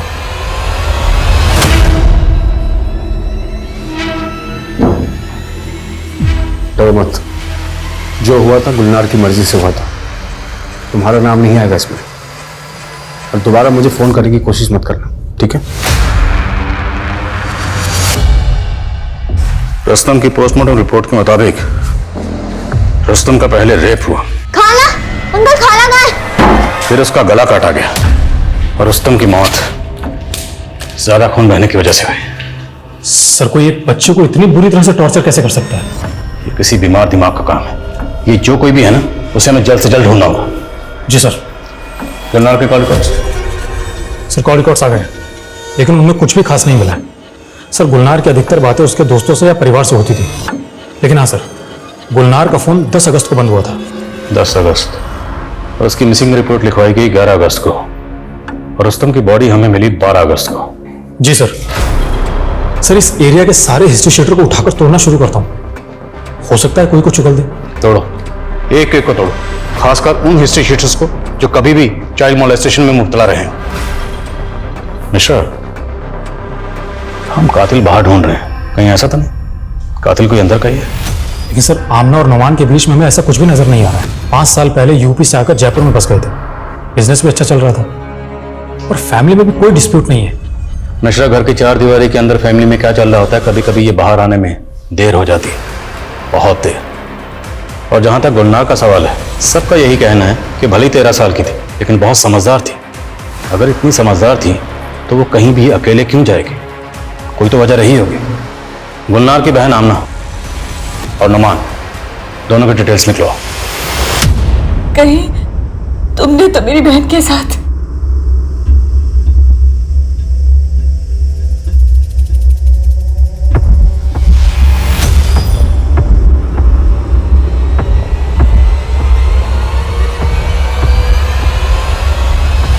पिस्ता, चॉकलेट, बादाम, आइसक्रीम, कुल्फी। ए राजकुमारी, आइसक्रीम खाएगी? सर ये तो गुलनार है। इस 6 किलोमीटर के रेडियस में जितने भी सीसीटीवी हैं सबकी फुटेज निकालो, 11 से 13 तारीख के बीच की। जी सर। और सर गुलनार के जीजा नुमान को भी इन्फॉर्म कर देता हूँ। इसकी बहन को भी कॉल करो। सर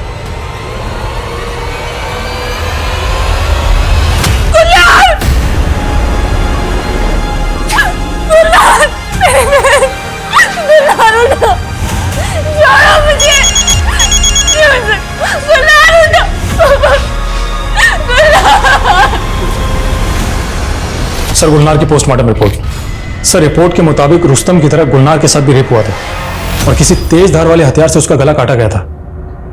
मगर सर गुलनार की बॉडी को फ्रिज में जमाया गया था डंप करने से पहले। गुलनार की मौत कब हुई थी? सर बॉडी मिलने से करीब 24 घंटे पहले, यानी 14 तारीख को। मतलब रुस्तम की मौत के 3 दिन बाद गुलनार को मारा गया। जी सर। और सर एक चौंकाने वाली बात सामने आई है, हाल ही में गुलनार का अबॉर्शन हुआ था। गुलनार का अबॉर्शन? महज 13 साल की बच्ची का अबॉर्शन? जी सर।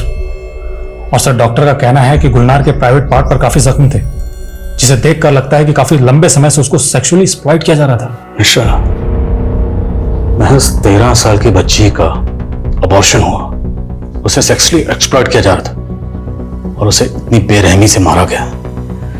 ये घिनौनी हरकत कौन कर सकता है? उसकी बहन और जीजा से बात करनी होगी, शायद इन दोनों को कुछ पता हो। और इन दोनों के कॉल रिकॉर्ड्स भी निकलाओ और चेक करो कि इन दोनों के कॉल रिकॉर्ड्स में किसी क्लिनिक का नंबर मिलता है। सर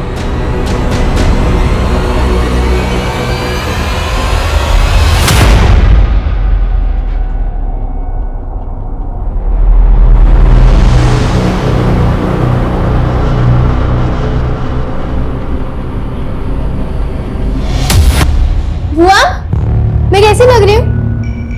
अरे वाह, ये ड्रेस तो सबसे अच्छी लग रही है। थैंक यू बुआ, मुझे भी बहुत पसंद आई।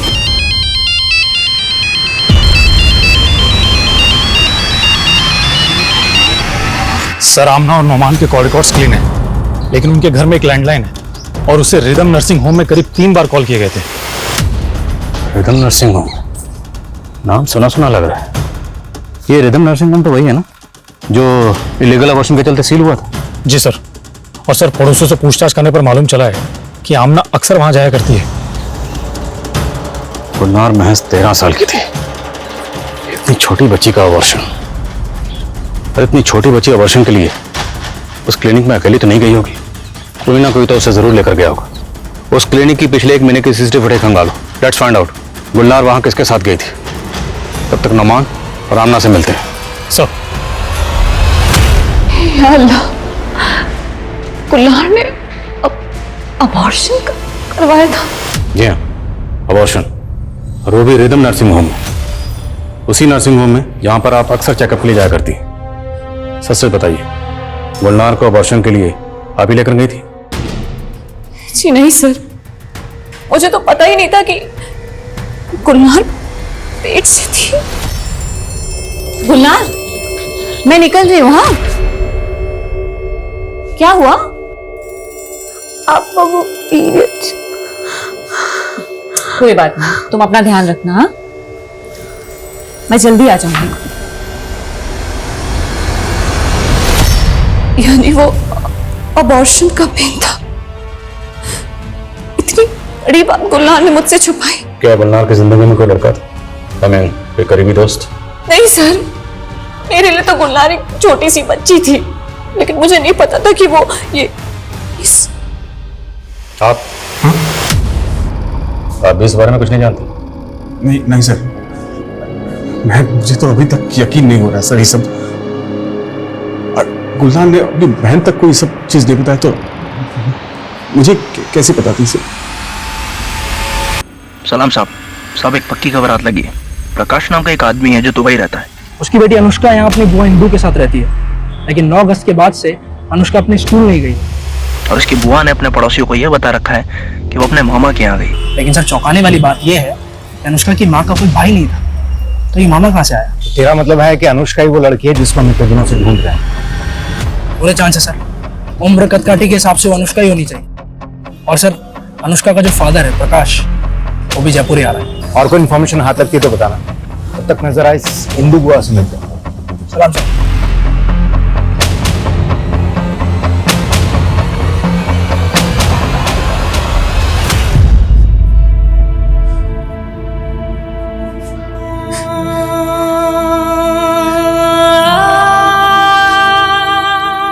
आमना, देखो मेरी बात सुनो।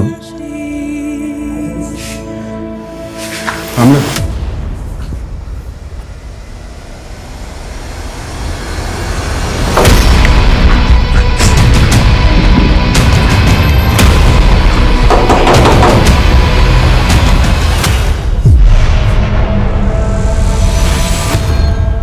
रुस्तम और गुलनार के साथ जो हुआ उसके लिए सच बताना विजय, जिस दिन रुस्तम और गुलनार गायब हुए थे उस दिन तुमने अपने काम से छुट्टी ली थी ना?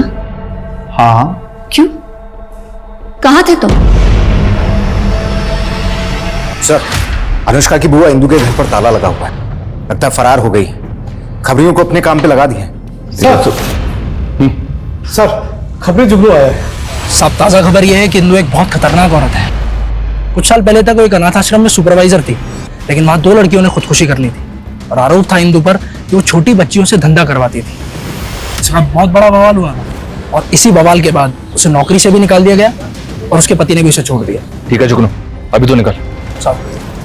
सुल्तान, इस सिंधु का पता करो जल्द से जल्द।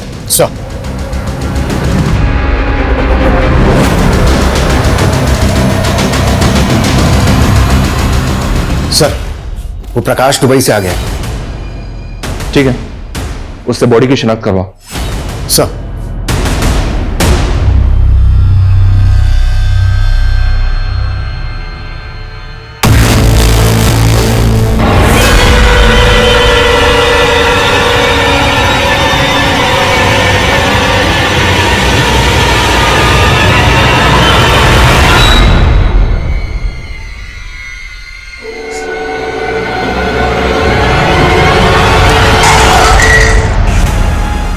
ये क्या कर रही थी तुम? अब क्या कर रही थी तुम?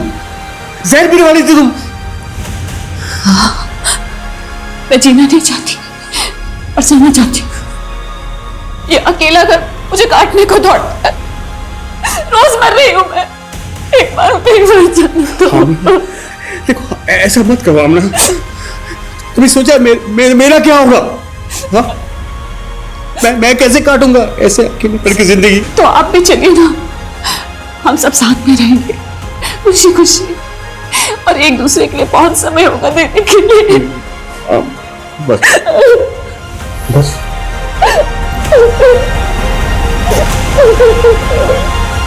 सर, ये आमना और नुमान की जोड़ी तो बड़ी उलझी हुई है। क्या पता चला इनके बारे में? सर, ये आमना नुमान की दूसरी बीवी है और रुस्तम आमना का बेटा नहीं बल्कि नुमान की पहली बीवी का बेटा है। तो मतलब रुस्तम आमना का सगा बेटा नहीं था? नहीं सर। और सर पता चला है कि आमना का अपने पड़ोसी विजय के साथ में अफेयर चल रहा है।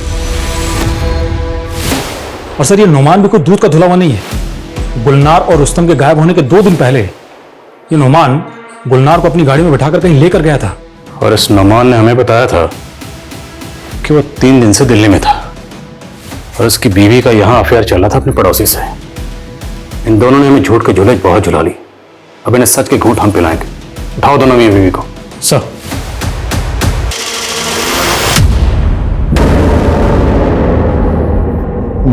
ये मेरी बेटी नहीं है। ये मेरी बेटी नहीं है। ये अनुष्का नहीं है सर।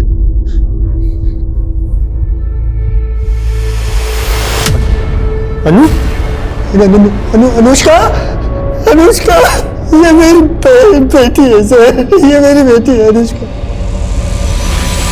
अनुष्का की माँ मैं 3 साल पहले छोड़कर चली गई थी। फिर मैंने अकेले नहीं उसे पाला। मुझे दुबई जाने का मौका मिला तो मैं अपनी बहन इंदु के पास उसे छोड़ दी, लेकिन मुझे क्या पता था कि मेरी बच्ची के साथ ऐसा होगा। प्रकाश जी, आपका दुख हम समझ सकते हैं, पर आपको कोई अंदाजा है कि आपकी बहन कहां जा सकती है? नहीं पता, मुझे कुछ पता नहीं। गुलनार का अबॉर्शन किसने करवाया था हमें पता चल चुका। क्यों जीजा जी, आप खुद बताएंगे या पहले आपको थोड़ी बिरयानी खिलाऊं? वो उस दिन जब मैं ऑफिस से लौटा तो देखा। अरे गुलनार, मैं क्या बोल रहा था मैं? गुलनार, क्या हुआ बेटा? तू रो क्यों रही है? देख, भाई मानती है ना मुझे तू? हाँ?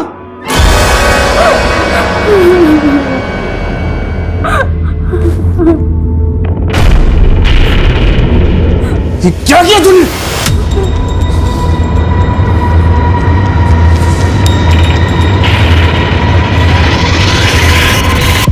कौन है वो? कौन है बता?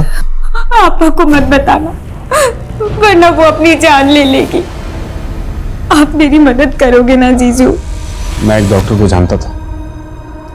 मैंने ही रिदम नर्सिंग होम में गुलनार का एबॉर्शन करवाया। बच्चा किसका था? बोलो ना मैम। आमना, मैंने गुलनार से बहुत पूछा लेकिन वो अपनी जिद पे अड़ी थी, कुछ नहीं बताया मुझे नाम बता। मैं उसका नाम नहीं बता सकती, और अगर अगली बार आपने मुझे उसका नाम पूछा तो मैं अपनी जान दे दूंगी। क्या करता मैं? डॉक्टर ने मना किया था गुलनार पे दबाव डालने से। गुलनार मेरी छोटी बहन, अरे बच्ची जैसा पाला था उसे, उसने मुझसे इतनी बड़ी बात छिपाई। गुलनार को दोष मत दो, दोस्त तुम्हारा है। तुम्हारी हरकतों की वजह से वो तुम पर कभी भरोसा कर नहीं पाई। मतलब ये कि उसे पता था तुम मेरे पीठ पीछे क्या कर रही हो। कहना क्या चाह रहे हो? यही कि गुलनार को तुम्हारे और विजय के बारे में सब कुछ पता था। सर, आमना एक अच्छी मां है, इसलिए अपने बच्चे के फ्यूचर के लिए मैं सब कुछ चुपचाप सहता रहा। आमना, देखिए, आपके घरेलू मसले में या आपकी निजी जिंदगी में दखल देने का या कोई सवाल पूछने का हमारा कोई हक नहीं, पर हमारा पूरा शक विजय पर है, क्योंकि विजय पर पहले भी एक लड़की को मोलेस्ट करने के चार्जेस लग चुके। तो इसलिए साफ साफ बताइए, क्या विजय का आपके घर पर आना जाना था? क्या वो गुलनार से मिलता जुलता था? अरे गुलनार, तुम तो दिन ब दिन टमाटर की तरह लाल होती जा रही हो। आपा, मैं पढ़ने जा रही हूँ। दिल लगाकर पढ़ाई करना गुलनार। शक तो मुझे तब भी हुआ था सर, वो अक्सर हंसी मजाक किया करता था गुलनार के साथ, 1-2 बार तो घुमाने भी ले गया। कहीं विजय ने तो गुलनार और रुस्तम को नहीं मार दिया? एक डिसफंक्शनल परिवार में पल रहे बच्चों पर घर के तंग माहौल का यकीनन बुरा प्रभाव पड़ता है। जब उचित माहौल नहीं मिलता तो बच्चे अपने मनोभाव, अपनी संवेदनाएं आसानी से व्यक्त नहीं कर पाते हैं। वे मन ही मन उलझ कर रह जाते हैं। अक्सर इस उधेड़ बुन से जूझ रहे बच्चे एक सहारा खोजते हैं, कोई जो उन्हें सुने, उन्हें थामे। जब अपनों से सहारा नहीं मिलता तब वो अपने आसपास नजरें दौड़ाते हैं और यही धोखा खा बैठते हैं। मासूम नजरें शातिर दिमाग नहीं पढ़ पाते और नतीजा अक्सर तबाही होता है। सर, लगता है विजय अंडरग्राउंड हो गया। खबरों में बोला उसका पता लगाने के लिए। और सर, ये भी पता चला है कि गुलनार जिस कोचिंग क्लास में जाती थी वहां का टीचर विनय भी कुछ दिनों से गायब है और पड़ोसियों को भी इसके बारे में कुछ पता नहीं है। मतलब चोर की दाढ़ी में तिनका? जी सर। सर, विनय की कुंडली निकाली तो पता चला है कि उस पर भी मॉलेस्टेशन के चार्ज लग चुके हैं पहले। पता लगाओ ये विनय कहाँ गायब है। मुझे ये विनय जल्द से जल्द किसी भी हालत में चाहिए। अब इस केस में हम गोल गोल बहुत घूम ली, अब इस केस को सही रुख देने का वक्त आ गया है। सर एक बात और। सर, गुलनार और रुस्तम दोनों की बॉडी हमें उनके घर से काफी दूर मिली थी। सवाल यह है क्या बच्चे अपनी मर्जी से वहां पर गए थे? क्योंकि जबरदस्ती हुई होती तो किसी का तो ध्यान जाता। हो सकता है किसी का ध्यान गया हो और वो सामने ना आया हो। एक काम करो, दोनों बच्चों की तस्वीरें लोकल न्यूज़पेपर में दो। लेट्स सी क्या सामने आता है। सर अरे मेरी राजकुमारी, बता आज कौन सी आइसक्रीम चाहिए? पिस्ता, वनीला, चॉकलेट? ठहर जा, तेरे लिए स्पेशल है और वो भी बिल्कुल मुफ्त। ये आइसक्रीम वाले सुनो, तेरी रुक,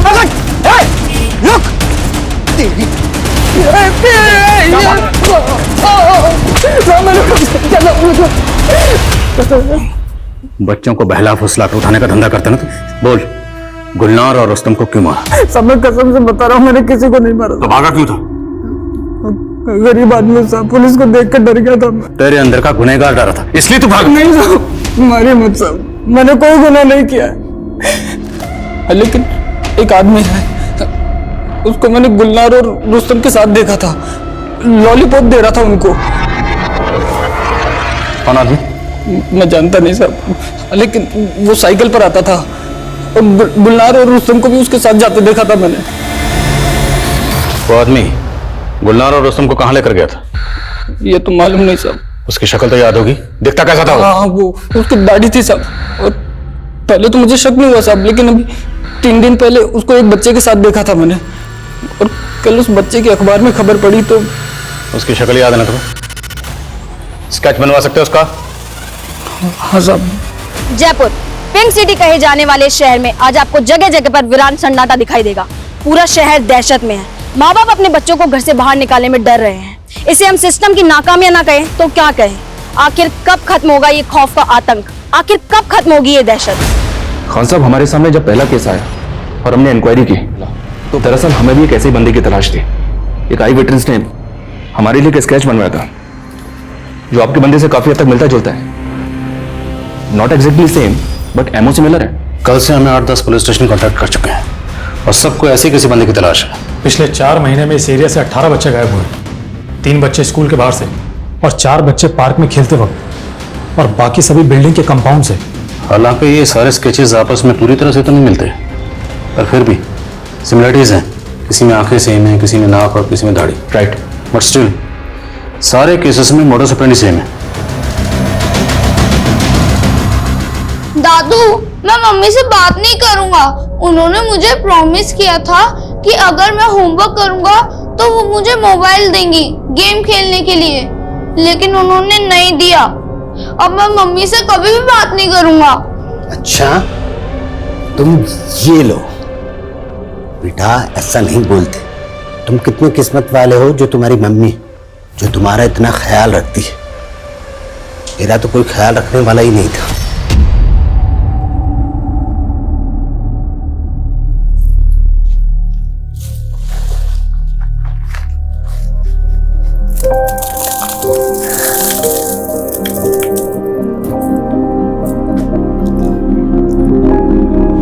बेटा, इसीलिए कहता हूं मम्मी से कितना भी झगड़ा कर लो, लेकिन मम्मी से दूर मत जाना।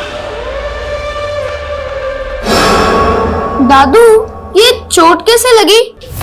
अरे छोड़ ना, ऐसी बहुत सी चोटें खाई है।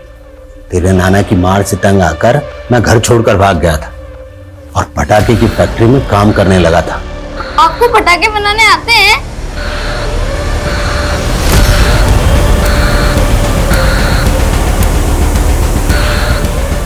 आपको बॉम्ब भी बनाना आता है? हाँ बेटा, पेट भरने के लिए ना जाने मैंने कितने पापड़ बेले। लेकिन दादू, बॉम्ब से तो काफी लोग मर जाते हैं। आपके बॉम्ब से कोई मरा?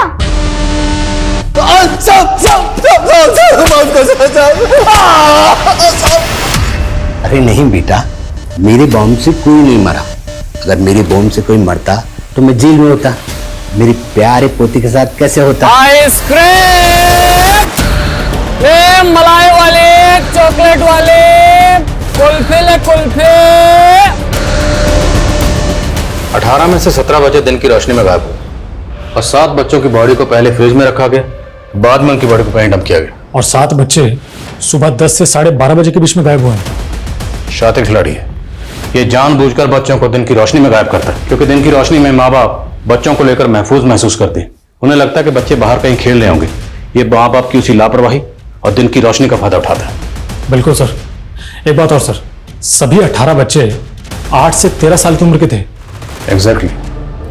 इसका एक पैटर्न तो समझ में आ रहा है, और ये अपने टारगेट को किस तरह से डिसाइड करता है ये भी समझ में आ रहा है। अब इससे पहले ये किसी और बच्चे को अपना टारगेट बनाए, हमें इसे पकड़ना होगा।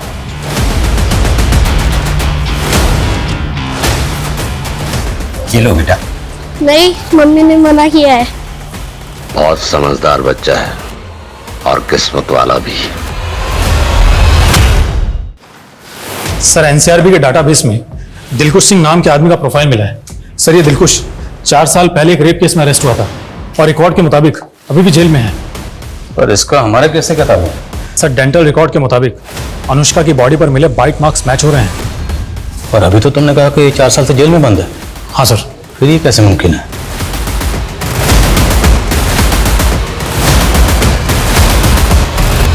सुजान, सुजान। जी मैडम जी। ये मेरे कपड़े हैं, जाओ जाकर छत पे सुखा दो। मैडम जी मैं साहब का मुलाजिम हूँ और दफ्तर का काम करने का हुक्म है मुझे। ये घर के काम मैं नहीं करने वाला और मैं कोई आपके दहेज में आया हुआ नौकर नहीं हूँ जो आप ये सारे काम करवा रहे हो मुझसे। कैसी गंदी जबान है तेरी, छोड़ूंगी नहीं तुझे, कंप्लेन करूंगी तेरी।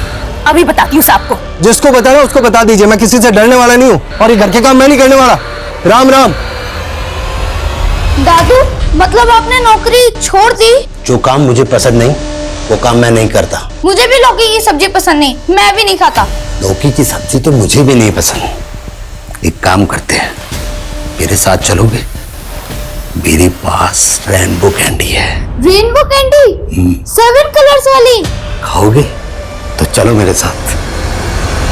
सर दिलकुश तो 2 साल पहले जेल से छूट गया था क्योंकि उसके खिलाफ कोई ठोस सबूत नहीं मिले थे। फिर वो वाइट मार्क्स? सर दिलकुश के वकील ने यह दलील दी थी कि पुलिस ने उसे जबरदस्ती फंसाने के लिए डेड बॉडी पर बाइट करने के लिए मजबूर किया था। लेकिन सर दिलकुश के रिकॉर्ड से उसके घर का एड्रेस मिल गया। वो मेघनगर में ही रहता है।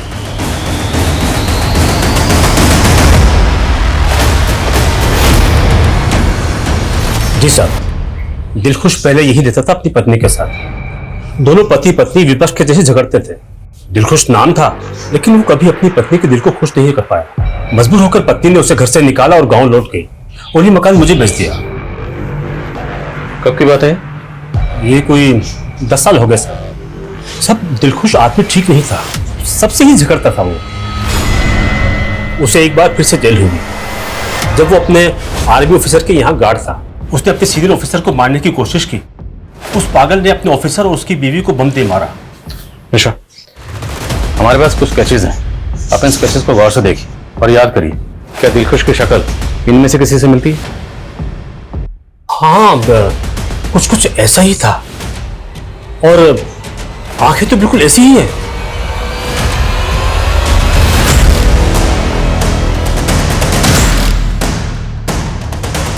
रुक।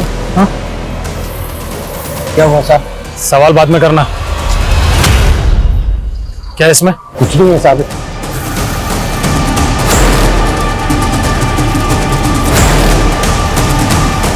ये लॉलीपॉप कहाँ लेके जा रहा है? वो साहब मेरी दुकान है गोल सर्किल पर, इसीलिए लेके जा रहा हूँ। जा।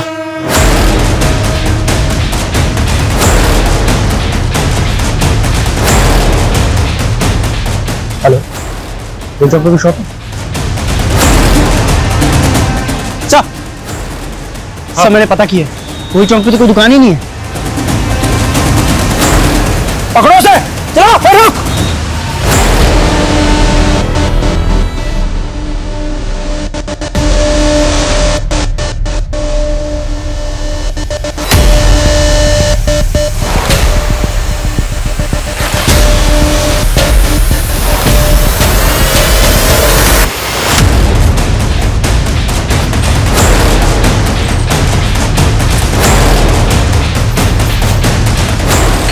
साइकिल यही है, इसका मतलब वो इसी एरिया में है।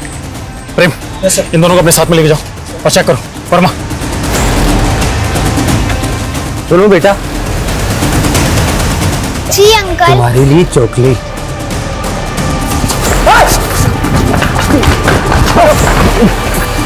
लेके चलो इसे। ये गलती मत करना।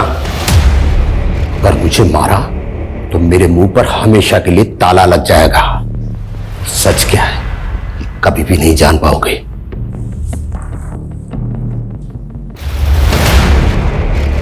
बोल सच क्या? दिलखुश और सुजान सिंह, सच क्या? बोल निशा।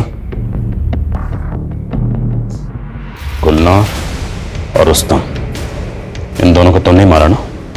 नाम नहीं पता, लेकिन चेहरे जानता हूं। हाँ, मैंने ही मारा है। क्यों मारा? मजे आते हैं। बच्चों को लॉलीपॉप दिखाकर उन्हें ललचाता हूं, फिर उन्हें उठा लेता हूं और फिर उन्हें मार देता हूं। खाला, मुझे चॉकलेट खानी है। नहीं रुस्तम, अभी लेट हो रहा है, तू घर चल। प्लीज। सुनो बच्चों, ये लो। Thank you uncle. नहीं चाहिए। बच्चों, तुम लोगों को मालूम, मेरे पास एक बोलने वाला तोता है जो तुम्हारे सारे सवालों का जवाब देगा। वाह, चलो ना तोता देखने चलते हैं। नहीं रुस्तम, हमें लेट हो रहा है। अरे थोड़ी देर की तो बात है। खाला प्लीज ना, चलते हैं ना। खाला प्लीज। अच्छा ठीक है। ये हुई ना बात, चलो। लड़के को तो उसी दिन मार दिया था, लेकिन अनुष्का को भी तो नहीं मारा। वो मेरी गलती थी, लेकिन मुझे बाद में पता चला कि वो लोकल बिजनेसमैन की बेटी है, किसी प्रवासी की नहीं। क्यों? प्रवासियों से तुम्हें क्या प्रॉब्लम है? उन्होंने तेरा क्या बिगाड़ा? उन्होंने मेरे साथ बुरा किया है, बहुत बुरा। मुझे सताया, इसीलिए अब मैं उन्हें सता रहा हूं। साफ साफ बोल, क्या हुआ था? 6 साल पहले मैंने किसी बच्चे को उठाया और उसका रेप किया। मैं वहां से भागने वाला था, तभी उन मजदूरों ने मुझे पकड़ लिया, मुझे बहुत पीटा और पुलिस के हवाले कर दिया। मासूम बच्चों को मार कर तुमने इतने सारे बच्चों को मारा, क्या तुम्हें कभी किसी पर तरस नहीं आया? हाँ, कुछ बच्चों पर रहम आया था। सोचा था कि उन्हें नहीं मारूंगा, हमेशा अपने पास ही रखूं, लेकिन वो कुछ दिनों बाद ही घर जाने की जिद करते। मेरे पास कोई चारा ही नहीं था सिवाय उन्हें सुला देने के। इस बात की तसल्ली है कि हमने नवेंदु और बच्ची निशा को बचा लिया था। गुलनार का रेप उसके टीचर विनय ने किया था, जो डरा धमका कर गुलनार का फायदा उठा रहा था। उसे हमने अरेस्ट कर लिया था, पर जिन बच्चों की जान हम नहीं बचा पाए, उनकी जान ना बचा पाने का अफसोस है और जिंदगी भर रहेगा। सुजान सिंह गिरफ्तार तो हो गया, लेकिन जो दहशत का माहौल उसने बनाया था, उसका असर एक लंबे समय तक उस इलाके के लोगों पर रहा। मां बाप अपने बच्चों को घर से बाहर निकलने देने में हिचकिचाते थे, और दूसरी तरफ सुजान सिंह को ना तो अपने किए का कोई मलाल था और ना ही अपने अंजाम की कोई परवाह। 23 मासूम बच्चों को निर्दयता से मारने वाला यह शख्स देखने में एक साधारण आम आदमी जैसा था। कोई कभी सोच भी नहीं सकता था कि इस इंसान के भीतर इतनी हिंसा, इतनी नफरत भरी हुई है। हर अपराध की जड़ में एक विकृत मानसिकता होती है, एक कुंठा होती है। अगर हम अपने चारों तरफ देखें तो पाएंगे कि कोई ना कोई एक व्यक्ति विशेष या एक किसी खास समुदाय के लिए कुंठा से ग्रसित है, और जब यही कुंठा हमारे विवेक पर हावी हो जाती है तो हिंसा के रूप में हमारे सामने आती है। अगर वक्त रहते सुजान की इस नफरत की दस्तक को किसी ने सुन लिया होता तो संभवतः मैं यहां आपको इस केस के बारे में बताने के लिए खड़ा होता ही नहीं। सुजान ने एक बार नहीं, अनेक बार दस्तक दी थी, मगर किसी ने इसके भयावह परिणाम को समझा ही नहीं। एक दस्तक नोमान को भी मिली थी, मगर नोमान को जब 13 साल की लड़की के गर्भ धारण करने की बात पता चली तो उसने पुलिस के पास जाने की जगह अपनी मान मर्यादा को ऊपर रखते हुए इस बात को दबाने का प्रयास किया। अगर वक्त रहते वो आमना से बात करता तो शायद आज गुलनार और रुस्तम जिंदा होते। सुजान सिंह पर आईपीसी की धारा 302 के तहत कत्ल और धारा 363 के तहत अपहरण का मामला दर्ज किया गया। साथ ही की धारा 3 और 4 के अंतर्गत बलात्कार और उत्पीड़न के चार्ज भी लगाए गए और उसे उम्र कैद की सजा भी सुनाई गई। इस केस से हम सभी को एक सबक लेने की जरूरत है। हमारे बच्चे घर के भीतर हों या बाहर, मां बाप को हर वक्त सतर्क रहना चाहिए। बच्चों में अनजान लोगों से दूरी बनाए रखने की समझ विकसित करना बहुत जरूरी है। साथ ही उन्हें गुड टच और बैड टच से अवगत कराना भी आवश्यक है, क्योंकि ऐसे दुष्कृत्य सिर्फ अनजान लोगों के द्वारा ही नहीं किए जाते, कभी कभी कुछ अपने जाने पहचाने लोगों के द्वारा भी किए जाते हैं।